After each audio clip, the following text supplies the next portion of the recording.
Ողջունում եմ բոլոր այն մարդկանց, ովքեր հիմա դիտում են այս տեսանյութը, ինչպես խոստացել էի, ձեզ համար պիտի նկարեի նոր օգտակար տեսանյութեր ձեր մեքենաների հետ կապված, բայց մինչև տեսանյութի բուն թեմային անցնել, ուզում եմ ասեմ ինչու եմ կոստյումով, 3 պատճառ կա առնվազն դրա համար, առաջինը սա ցույց է տալիս մեր բարձր վերաբերմունքը մեր հաճախորդների նկատմամբ, հետո ցույց է տալիս մեր վերաբերմունքը մեր աշխատանքի նկատմամբ և երրորդ ուղղակի սիրում եմ այսպես հագնվել։ Եթե խոսեմ բուն թեմայից տեսանյութի,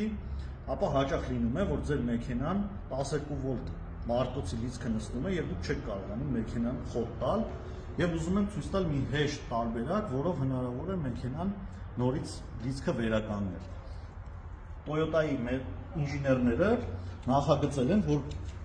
առաջամասում ապահովիչների կափարիչի տակ այսպիսի մի կափարիչ լինի,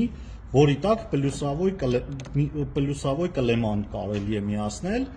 և մինուսը կարելի է միացնել ցանկացած չներկված բոլտից, որտեղից որ ձեզ հարմար է, և մյուս ծայրը միացնելով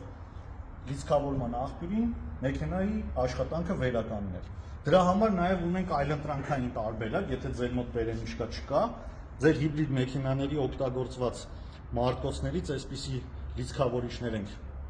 պատրաստում և առաջի 20 մեկնաբանություն թողողներին այս տեսանյութի տակ խոստանում եմ սրանից նվիրել։